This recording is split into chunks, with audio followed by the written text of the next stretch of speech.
If you've not heard about Anchor FM, you are on a long thing, but I got you.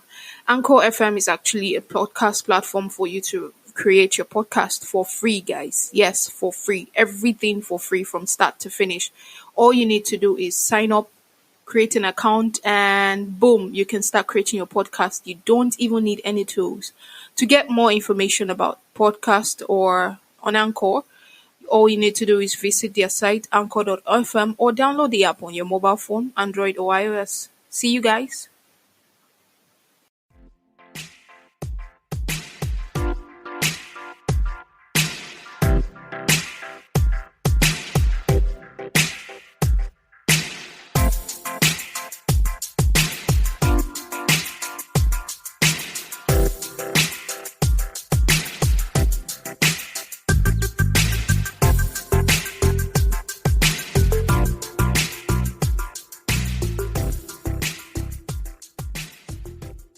Hey guys, welcome to my podcast. It is I, Mrs. TIP, on the MIC. Okay, I'm not about to rap, but yeah, welcome. That's all I'm saying. First off, I really want to apologize. Like, I'm very sorry, Ejo. I beg. I'm sorry for the delay in having episode 2 up, and that was because I was trying to give you guys a better podcast experience. I tried to get a mic and some other stuff, and yeah, it took like 5 days for GIG Logistics to get it down to me, which they explained is due to the current pandemic situation in the country. So please, Ejo, let's just forgive and move on, okay? I really hope your vibes are not down, because my vibes are very high right now. Okay, so moving on to episode 2. Episode 2 is centered around what punishment is best for rapists, and as I asked, I gave 2 options: life imprisonment or castration. And you guys really turned up like way higher than episode 1, and I'm very honored and impressed about it.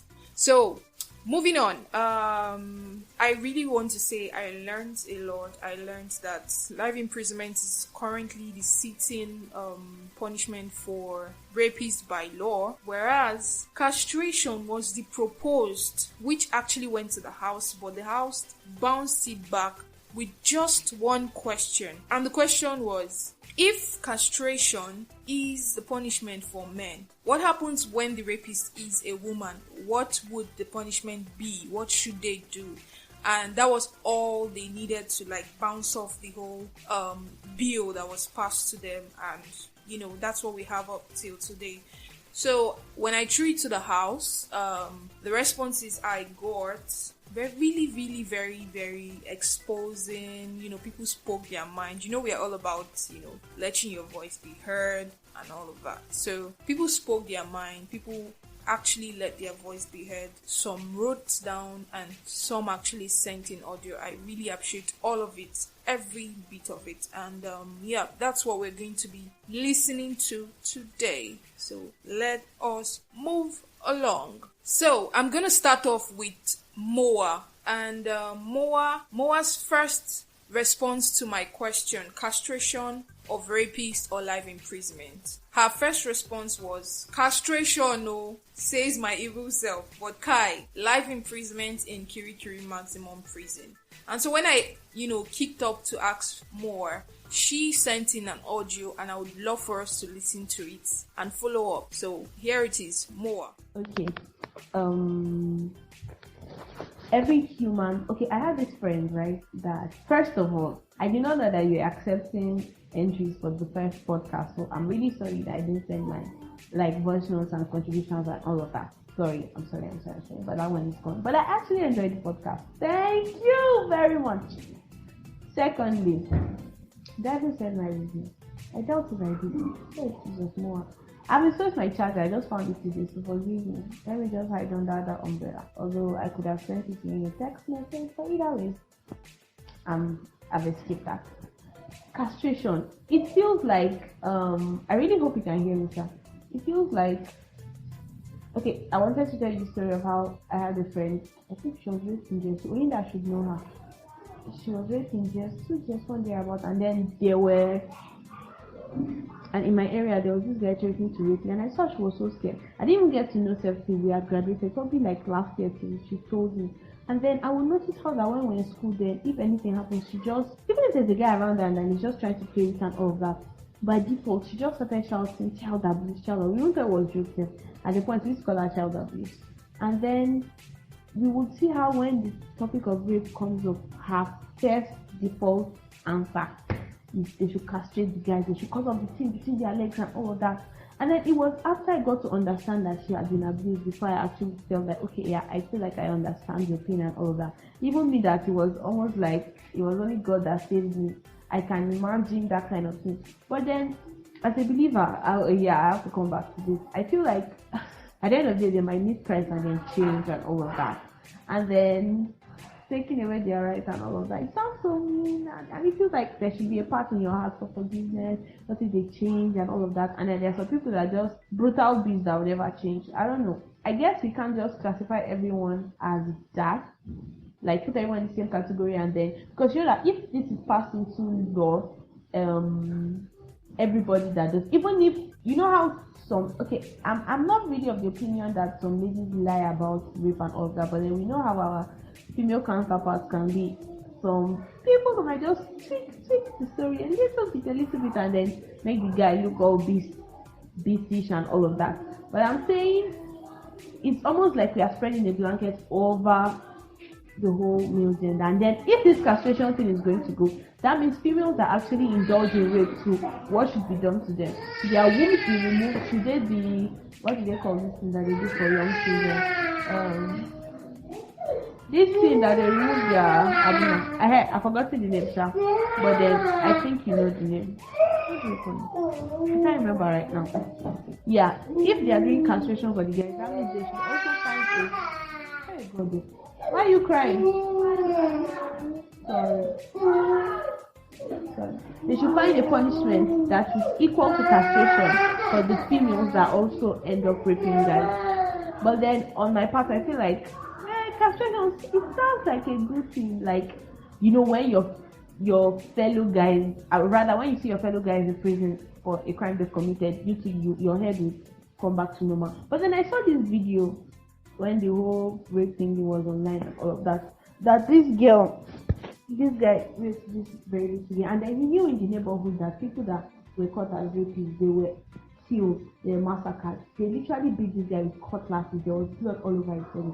It's not like he did not know that there was a punishment for this kind of thing, but then he still went ahead to do it. So I'm saying that even if we do the whole castration thing, I don't know if it's like a total, it's going to be like a total end to the whole rape issue, because we see it with drugs. You know that if you take drugs, this and this and this is going to happen to you. We see with people who take cigarettes, people who do all sorts of things. They know the consequences, and then it's not like it makes it stop. It's almost like in nature. I can't say rehab because I don't even know how much work will be done in rehab. And then honestly, I don't know, but then shouldn't be castration. Life imprisonment. I feel like life imprisonment is better. It depends on the kind of prison it is. Carry maximum prison. I don't know. I don't want to sound all mean, but I can't help it. It's a very terrible act. I've seen people suffer from it. I'm glad that people like us do it for me. Only God knows what to do without God. I don't know. That's my take. I feel like I say plenty of rubbish. You don't take my rubbish like that. Okay, so thank you so much, Moa, for that very packed, take, as you call it. Yeah, I agree with you on some things based off of the fact that, at the end of the day, there are people that know the implication of things and still do it no matter what. So it's almost looking like, okay, this thing is not so natural as we tend to look at it, or as the law is trying to resolve. We may be looking at it like, oh, it's a natural thing, it can be dealt with and all of that stuff. So thank you so much, Moa. That was really, really, really thank you for sharing a bit of you and that of your friend. Up next is Uche, and today Uche did not send us audio. I don't know whether he did not find any audio that sings about rape. But yeah, Uche didn't send us any audio, like any musical audio, I mean. But then he told us something, and yeah, I would love for us to listen to what Uche has to say. Okay, well, for me, of course, in as much as I have said that, I don't support any form of rape. It's not in my diary, because I also understand what the victim also go through. But then I just have a soft heart here. I don't just want to quickly shout, okay, yeah, life imprisonment, which it is already, just as you mentioned, or castration. Yeah, of course, whatever penalty it would be for them, that's fine. But for me, I don't just want to make a decision here, because just as I've mentioned before now, it's just all about having this soft heart here, whereby I understand that this person did something that is very terrible and all that. You know, the law is the law, so we always want to, the law must always take effect on whomever is not compliant enough, so to speak. So that's just what it is. I don't really have anything in particular here about the reason for having a soft heart here. Yeah, because just as I've mentioned, the lady who is victimized is also going to be going through some kind of trauma that could actually stay with them for as long as, I don't know.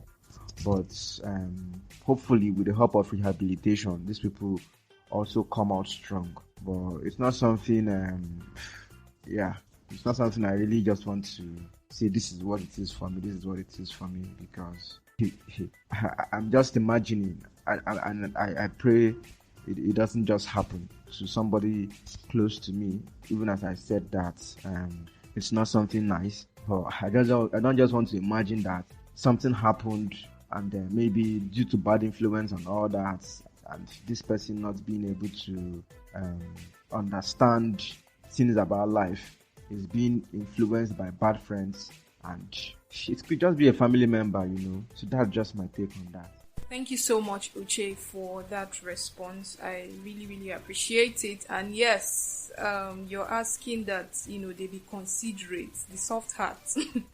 I believe you're asking that they be considerate about the punishment and how they go about it. So yeah, guys, Uche went on to say there should be a process to this, not just chanting castrate or life imprisonment. What if this person was coerced into this? What if this person was influenced badly and no one was there to rebuke them? So many things like that. So my take would be a proper process to know why this has happened, and if rehabilitation will help both the culprit and the victimized. Before a judgment might be passed, the law is the law. But then I don't know if these things go through the process or verdict is just passed. So yeah, Uche is asking, what or are there processes to making sure that the rape case is handled? Am I even saying it correctly? Okay, Uche is saying what are the processes, if there are, to ensure that the story is true whenever a rape case is raised up like that?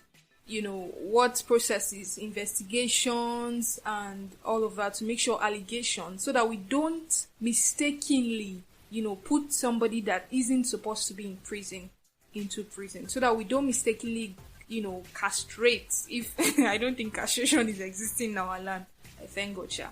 But, that's the kind of question Uche is asking. Like, how do we ensure, what are the processes to ensure that the story is checked out, the story is true, and all of that? Like, currently, I recall that some days ago, I read a press release by a lady who actually accused the bunch sometime, I think around 2017, 2018, thereabout.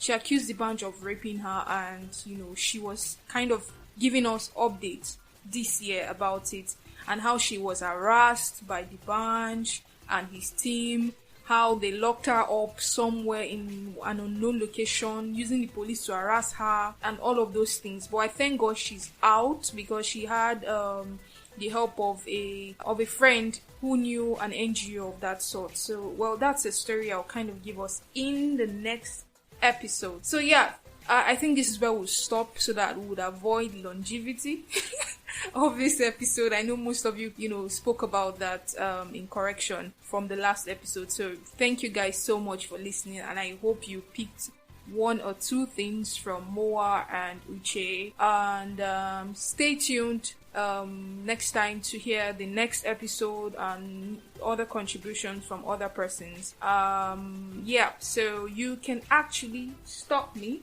on social media. I'm on Twitter, I'm on Instagram, I'm on Facebook, I'm on... Where else am I on? I'm on groups. Yeah, I'm on so many groups like that.